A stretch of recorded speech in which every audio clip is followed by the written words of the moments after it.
teve um aborto espontâneo. E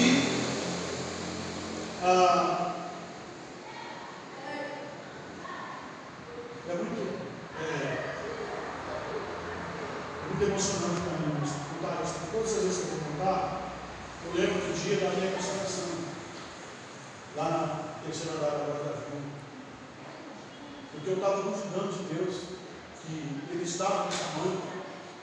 E aí, eu falei com Deus sentado lá no banco, e Ele me mostrou, deitado numa cama, eu era mais ou menos desse tamanho, e eu estava com o corpo, praticamente o corpo todo em cima do travesseiro. Eu era tão pequeno que não tinha como a minha mãe colocar a minha cabeça no travesseiro. O meu corpo estava no travesseiro. E nesse dia Deus me mostrou, quando eu falei, Senhor, eu não estou convencido de que o Senhor me chamou para ser pastor de uma igreja tão séria como essa. E aí, quando eu fechei os olhos, Deus me mostrou aquela criancinha, desse tamanhozinho assim, tamanho de um ratinho, mais ou menos. E aí eu comecei a chorar, né? E aí foi confirmado para mim naquele dia que Deus havia me permitido viver por conta disso. Minha mãe teve esse aborto de 6 para 7 meses, e ela conta muitas histórias. Eu queria que ela tivesse aqui para ver contar a história para mim. A gente mesmo contar a nossa história é bem complicado. E aí ela fala, meu filho, ninguém acreditava que você ia morrer. Todo mundo que te via falava que você ia morrer. Eu digo, não tem como essa criança sobreviver. Porque ela disse que a vizinha ia lá para ajudar ela da mãe, e a vizinha pegava a aliança do dedo e ela colocava aquela aliança aqui na perna aqui em cima. E ela falava, vizinha do céu, esse menino não tem condição de uma pessoa desse tamanho sobreviver. Eu pesava menos de 1 quilo.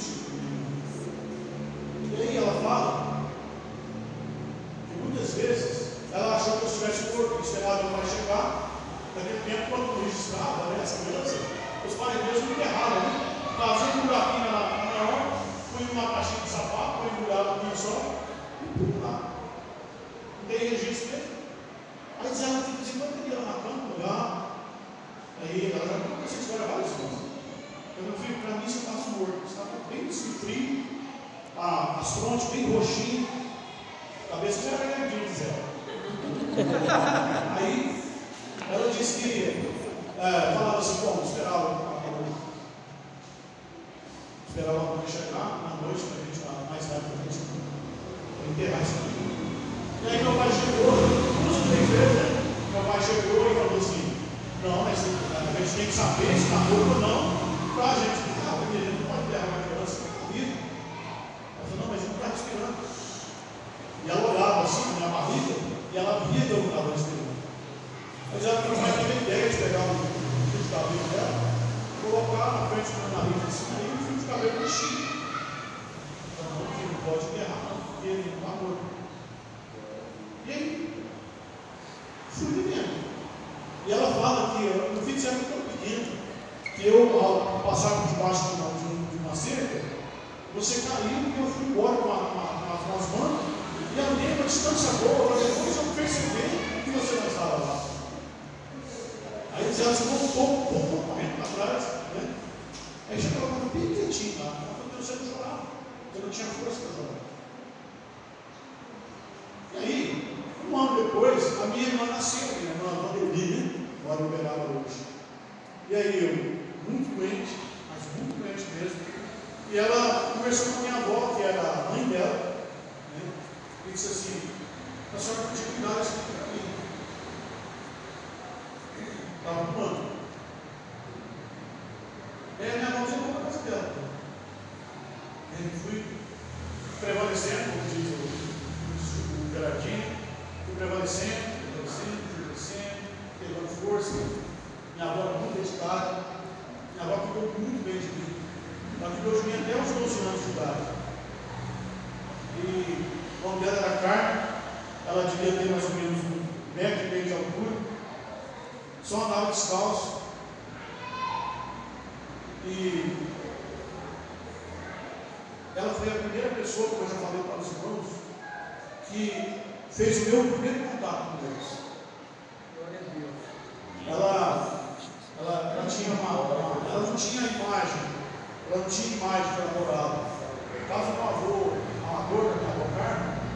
Eles não eram idólatras, irmãos. Eles não comiam carne de porco, eles não comiam, não.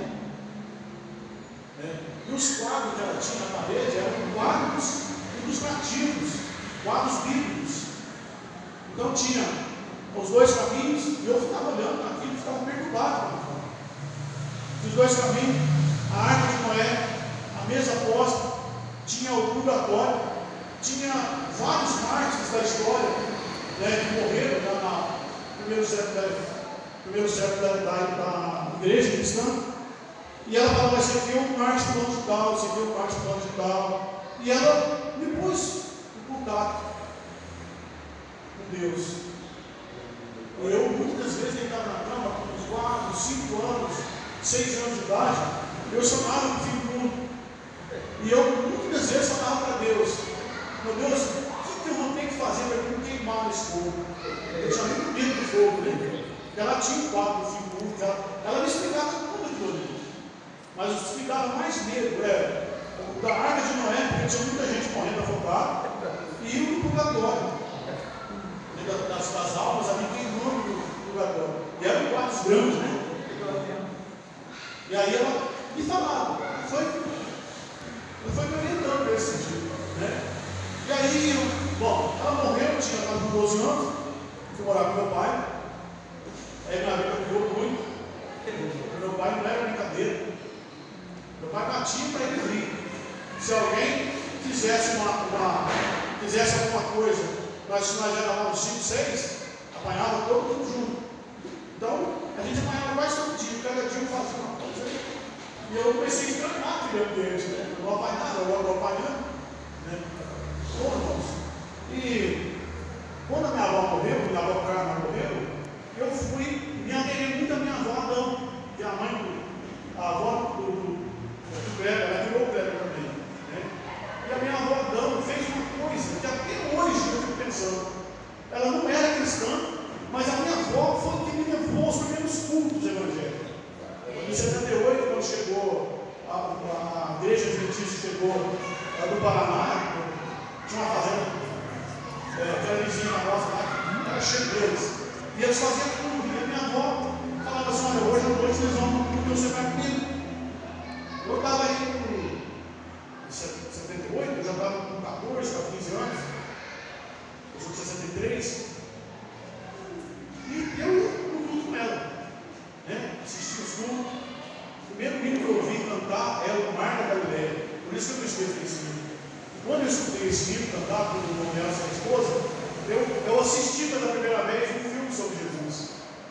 Eu consegui ver Jesus deitado no barco e Pedro desesperado, né? Chamando Jesus para que ele levantasse e repreendesse as ondas. Essa mensagem foi na minha cabeça.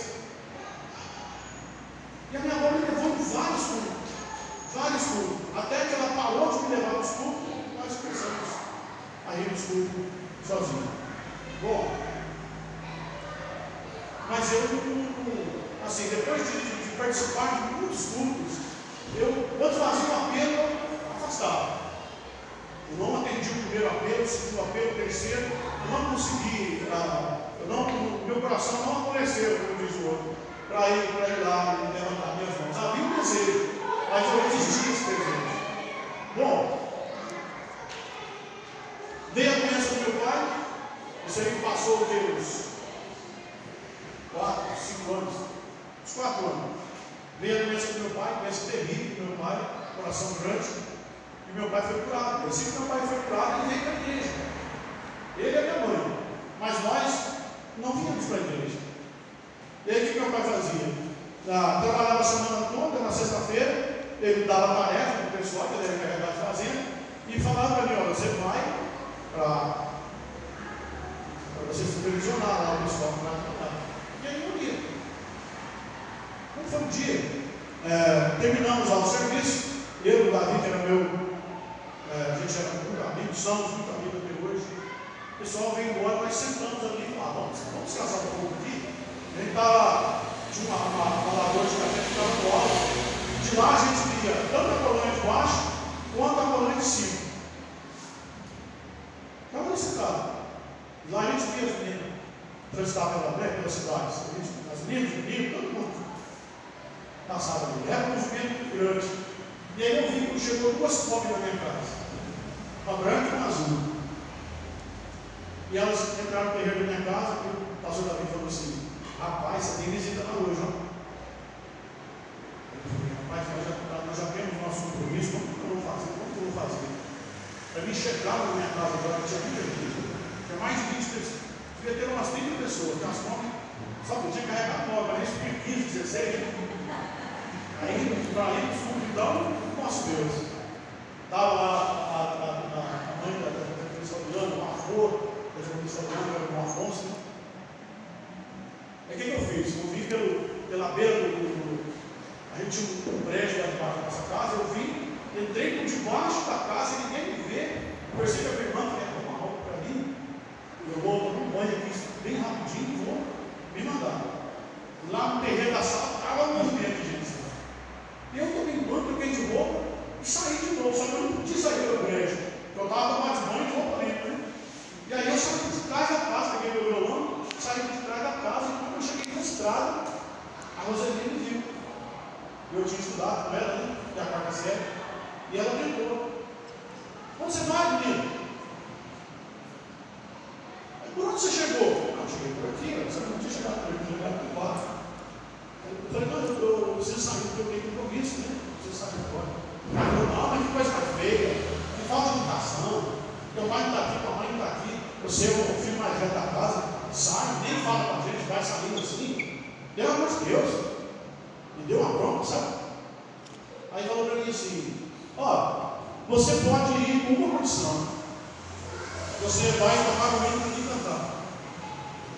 Depois que você tocar o hino, você pode ir. Eu resisti bastante para o hino, porque ela estava lá nesse dia. Mas fui eu vou tocar o hino, porque aí acabou de tocar o hino, já não pode. E ela cantou o hino, que não sai da minha mente até hoje. Eu estava vivendo um dilema terrível na minha vida, irmãos. E ela mesmo falava assim: jovem, eu vejo teu semblante, de trás desse sorriso do livro de livro. O seu olhar é triste, tão triste, amargurado, sua vida está vazia.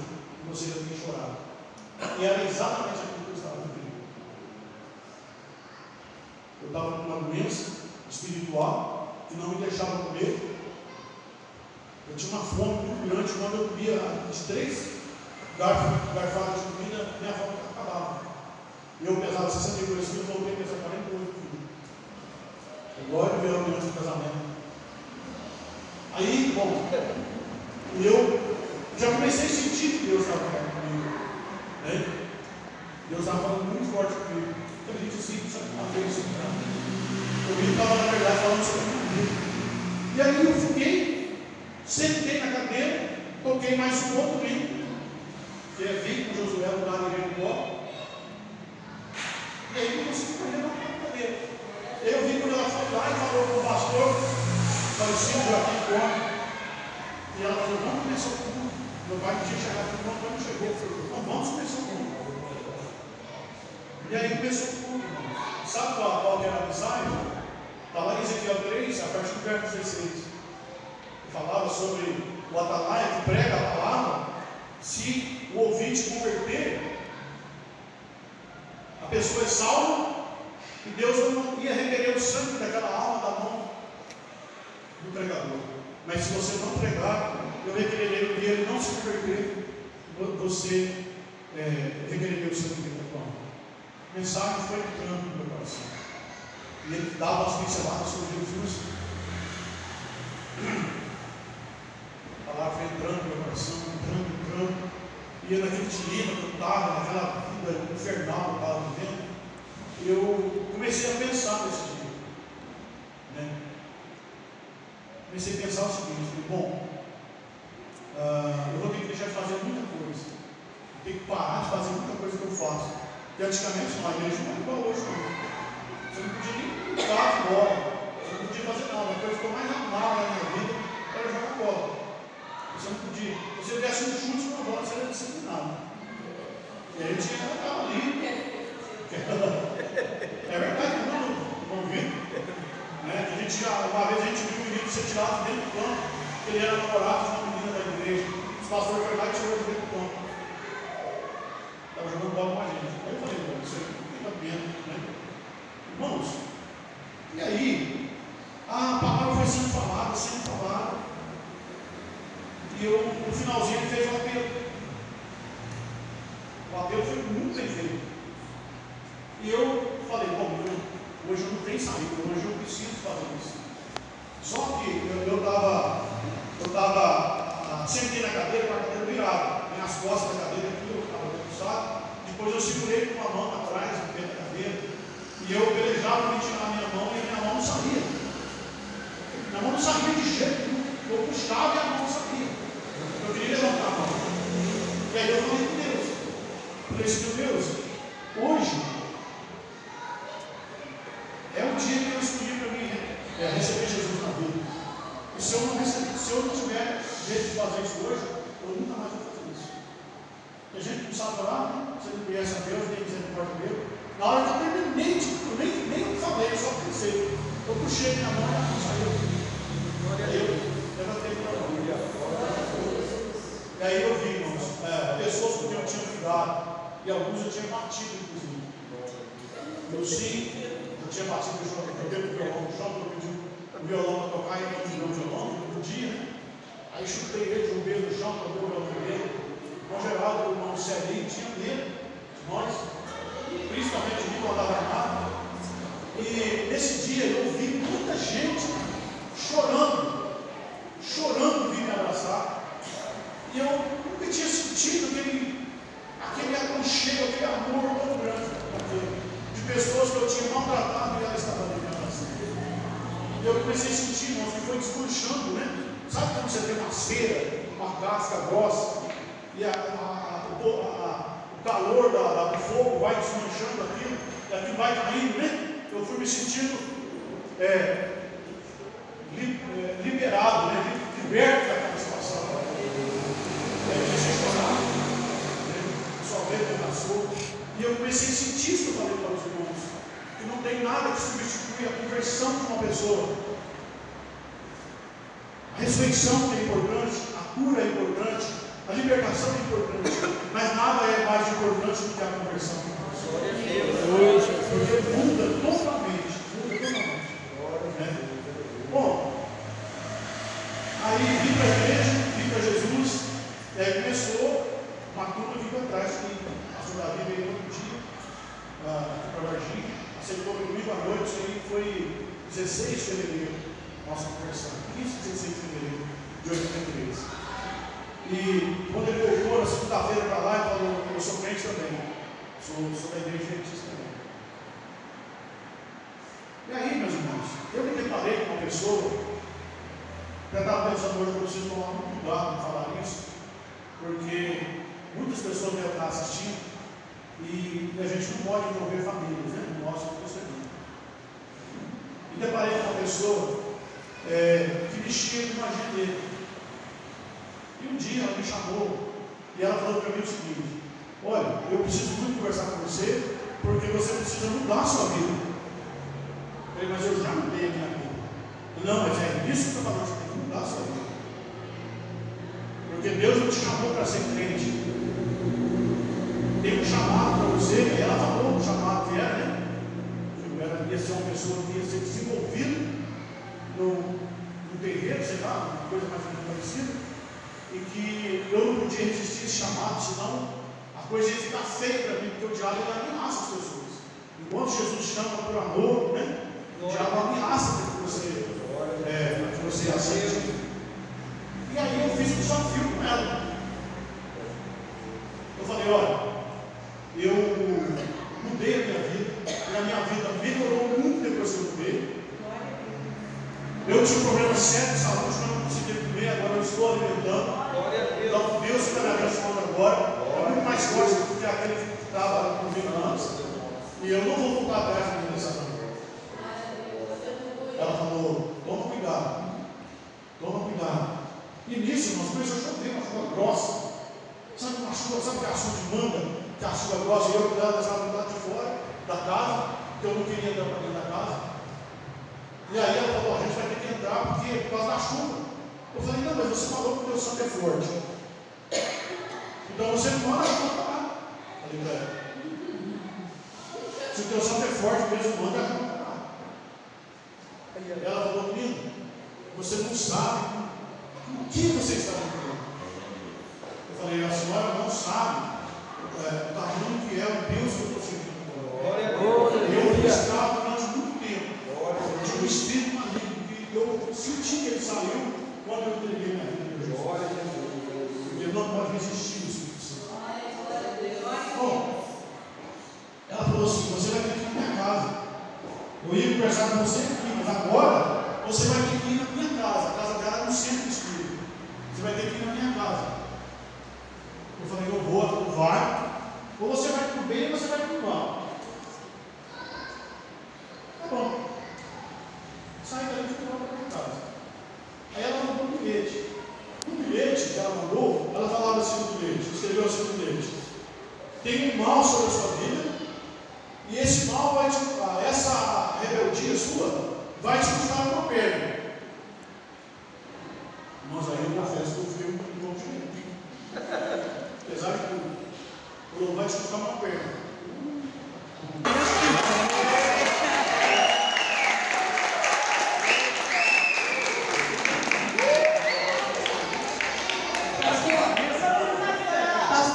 Pastor José Paulo, só uma coisa, a gente solicitou essa cesta especial para os irmãos de outra forma. Todos os outros pastores que vieram, eles não são pastores da nossa igreja. Então, a gente, quando foi para fazer essa cesta, a solicitação foi a seguinte: cada família ser representada com